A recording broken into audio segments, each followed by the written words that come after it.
अब रात की दीवार को ढहाना है ज़रूरी, ये काम मगर मुझसे अकेले नहीं होगा। शहरयार का ये शेर पेटीएम पर इस समय मौजूद हो रहा होगा। दरअसल खबर है कि विजय शेखर शर्मा, पेटीएम के फाउंडर और सीईओ, अपनी कंपनी को दोबारा बुलंदियों पर लाने के लिए पुराने साथियों को वापस कंपनी में लाने की कोशिश कर रहे हैं। आज के खर्चा पानी में हम इसी पर बात करेंगे, जानेंगे कि पेटीएम के कौन से पुराने कर्मचारियों के वापस आने की खबरें चल रही हैं, इन खबरों पर पेटीएम के अधिकारियों की क्या प्रतिक्रियाएं आई हैं। इसके अलावा पेटीएम कारोबारी मोर्चे पर भी कई नई इनिशिएटिव्स शुरू कर रही है, उनका क्या असर पड़ रहा है। शेयरों के प्राइस में भी कुछ ऑल टाइम लो से सुधार दिखा है, इस पर भी बात करेंगे। इसके अलावा बीच में ये भी खबरें उठी थी कि पेटीएम को एक कारोबारी ग्रुप खरीद सकता है। वो कारोबारी ग्रुप कौन सा है और इस खबर में कितनी सच्चाई है, इन सभी पहलुओं पर आज बात करेंगे। आइए शुरू करते हैं। नमस्कार, मेरा नाम उपासना है और आप देख रहे हैं द लल्लन टॉप का डेली फाइनेंशियल बुलेटिन खर्चा पानी।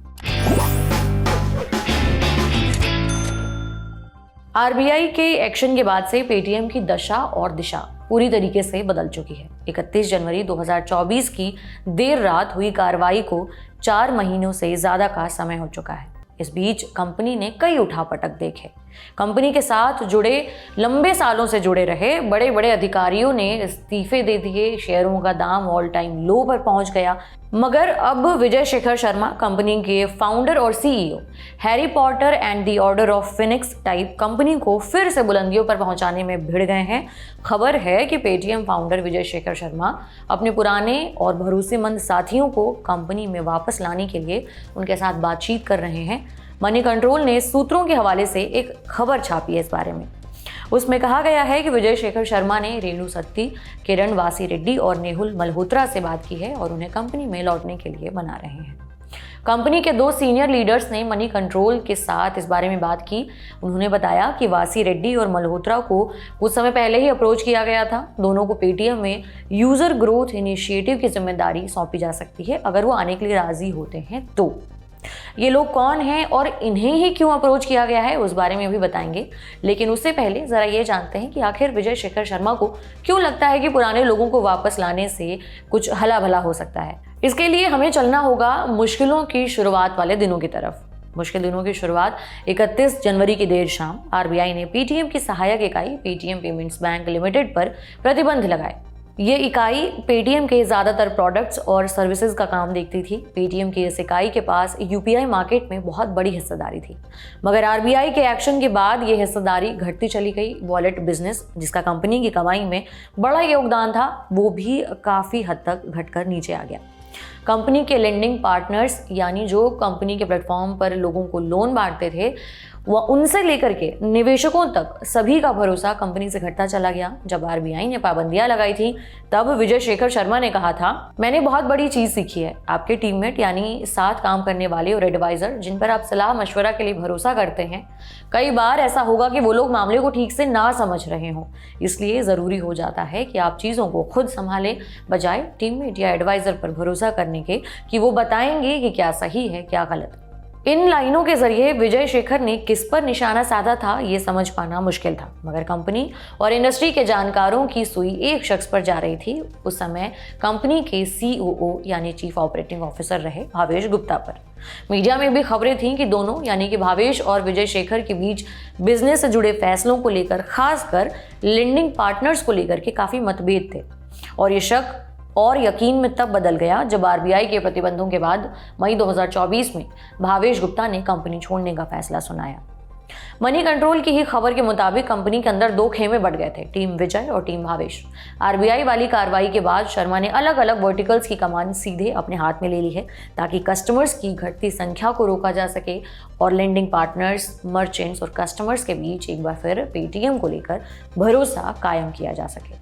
मनी कंट्रोल के सूत्रों के मुताबिक विजय शेखर को इस समय अगर किसी चीज़ की सबसे ज़्यादा ज़रूरत है तो वो है अपने आसपास भरोसेमंद लोगों को रखना। और शुरुआती दिनों से कंपनी से जुड़े रहे लोगों से ज़्यादा भरोसेमंद उनके लिए और कौन होगा। जिन 3 लोगों को वापस लाने की बात चल रही है, उन्होंने पेटीएम को आगे पहुंचाने में अपना बहुत बड़ा योगदान दिया है।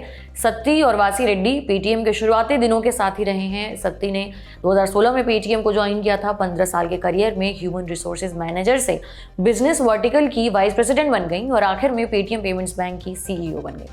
वहीं वासी रेड्डी 2009 में पेटीएम के साथ सेल्स एवीपी के तौर पर जुड़े थे। 2017 में वो पेमेंट्स बिजनेस के सीईओ बन गए और कंपनी का बिजनेस ऑफलाइन पेमेंट्स और क्यूआर कोड सॉल्यूशंस तक लेके गए। सत्ती ने पेटीएम छोड़ने के बाद अर्थमेट और वासी रेड्डी ने कलारी कैपिटल को ज्वाइन किया। वहीं मल्होत्रा ने जेनवाइज नाम से अपना स्टार्टअप शुरू किया। मनी कंट्रोल ने खबर की पुष्टि के लिए तीनों सीनियर अधिकारियों से कांटेक्ट किया तो कुछ और ही मामला पता चला। मल्होत्रा ने इस खबर को पूरी तरीके से गलत करार दिया। वहीं सत्ती और वासी रेड्डी से कोई कांटेक्ट नहीं हो पाया। लीडर्स, खुद पेटीएम ने भी इन खबरों को अफवाह बता दिया है। कंपनी ने क्या कहा ये भी आपको बताते हैं। पेटीएम के एक प्रवक्ता ने मनी कंट्रोल को बताया, हमने ना तो किसी पुराने अधिकारी से कोई कांटेक्ट किया है और ना ही ऐसी कोई चर्चा है। हमारा फोकस फिलहाल मौजूदा अगली पीढ़ी को लीडरशिप की जिम्मेदारी संभालने के लिए तैयार करना है ताकि सफलतापूर्वक कंपनी की कमान अगली पीढ़ी को सौंपी जा सके। कंपनी के अर्निंग रिलीज में भी ये साफ किया जा चुका है कि हाई परफॉर्म करने वाले लोगों को ही लीडरशिप रोल में प्रमोट किया जाएगा। भले ही कंपनी ने इन खबरों का खंडन कर दिया हो, लेकिन अगर ये तीनों या फिर जो भी सीनियर लीडर कंपनी में वापस लौटते हैं तो विजय शेखर शर्मा के लिए ये पिलर की तरह काम कर सकते हैं, जिसकी उन्हें इस समय सख्त जरूरत है। पुराने लोगों की वापसी के अलावा विजय शेखर शर्मा इस समय कई और चीज़ों की प्लानिंग कर रहे हैं। खबर है कि पेटीएम अपने लेंडिंग बिजनेस यानी लोन देने वाले वर्टिकल के लिए एक बैंकिंग इंडस्ट्री के जानकार की तलाश में है। सूत्रों ने ही ये भी बताया है कि इस पोस्ट के लिए विजय शेखर ने इंडसइंड बैंक के साई गिरिधर से मुलाकात की है। गिरिधर इस समय इंडसइंड बैंक में हेड ऑफ रिटेल एसेट्स और क्रेडिट कार्ड्स देख रहे हैं। बीच में तो ये भी खबरें आई थी कि अडानी ग्रुप पेटीएम को खरीद सकता है। हालांकि विजय शेखर शर्मा और अडानी ग्रुप दोनों ने इन खबरों को अफवाह करार दिया। अडानी ग्रुप ने कहा कि ये खबरें न सिर्फ अफवाह हैं बल्कि पूरी तरीके से गलत और आधारहीन है।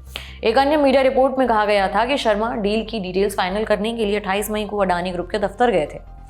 रिपोर्ट में यह भी कहा गया था कि अडानी और शर्मा विजय शेखर शर्मा की कंपनी में वेस्ट एशियन फंड्स को बतौर निवेशक लाने के लिए चर्चा कर रहा है। अब ये तो समय ही बताएगा कि ये सभी चीजें वाकई अटकलें हैं या फिर इनमें कुछ सच्चाई भी है। इन तमाम डेवलपमेंट्स के अलावा पेटीएम ने अपने बिजनेस को रीस्ट्रक्चर करने की भी बात कही है। आर्टिफिशियल इंटेलिजेंस को अपने कारोबार में व्यापक तौर पर शामिल करने जैसी बातें सामने आई हैं। इस ऐलान के बाद से ही कंपनी में लगातार छंटनी का दौर भी देखने को मिल रहा है। सबसे बड़ी छंटनी मार्च में हुई थी। आंकड़े बताते हैं कि कंपनी ने करीबन 3500 कर्मचारियों की छुट्टी कर दी है। कुल कर्मचारियों की संख्या घटकर 36,521 पर आ चुकी है। हालांकि कंपनी जिन लोगों को निकाल रही है उन्हें नौकरी दिलवाने में मदद भी कर रही है। खुद 197 कम्युनिकेशंस जो पेटीएम की पेरेंट कंपनी है उसने अपने बयान में यह जानकारी दी है।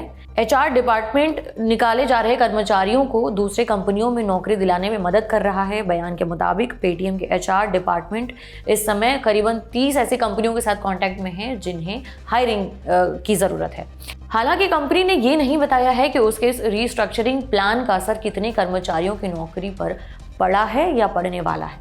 कंपनी ने यह भी दावा किया है कि वो कर्मचारियों के बकाया बोनस का भुगतान करेगी ताकि पूरी प्रक्रिया में फेयरनेस और ट्रांसपेरेंसी बनी रहे।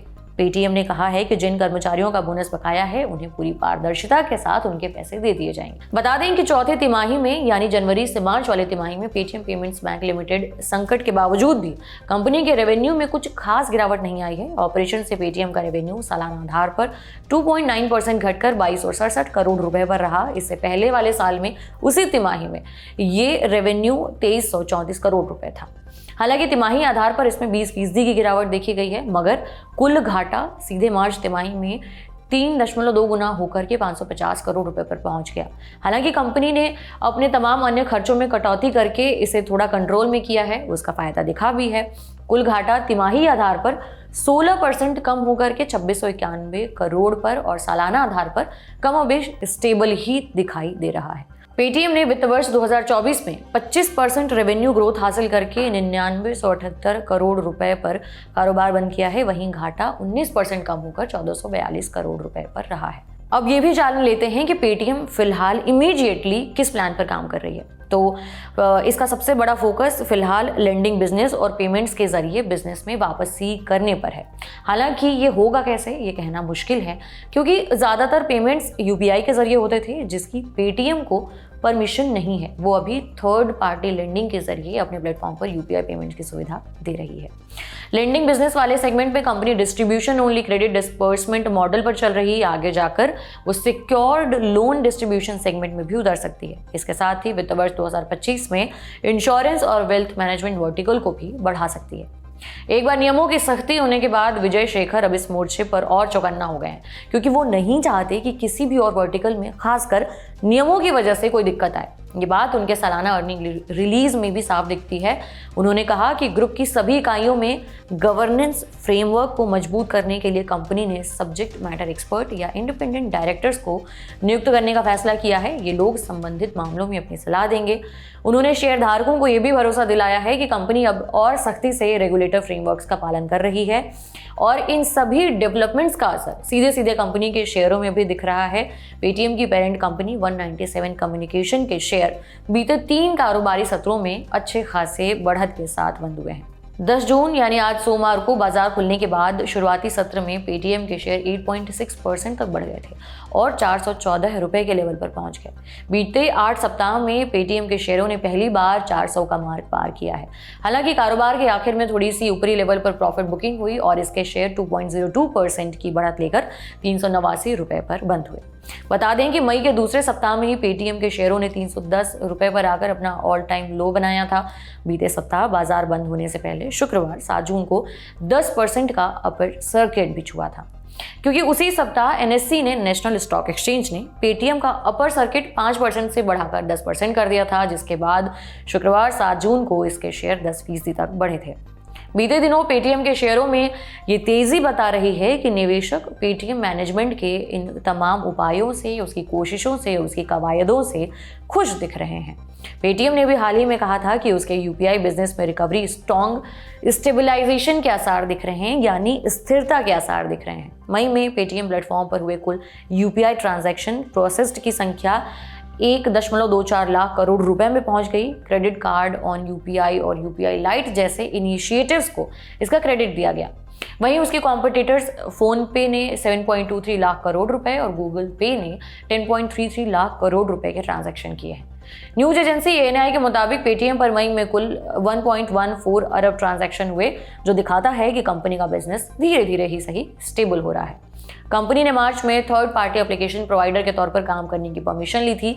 हालांकि ट्रांजैक्शन डेटा आने के साथ पेटीएम तीसरे सबसे बड़ी TRAP बन गई है। इसके अलावा पेटीएम का मर्चेंट बेस हमेशा से उसकी बहुत बड़ी ताकत रहा है। इस वजह से Paytm peer to merchant UPI transaction में अभी भी टॉप पर बना हुआ है। आज के बुलेटिन में इतना ही। उम्मीद करते हैं आपको ये जानकारी पसंद आई होगी तो हमें नीचे कमेंट बॉक्स में फीडबैक ज़रूर दें। बाकी अन्य खबरों के लिए आप देखते रहिए ललन टॉप। शुक्रिया।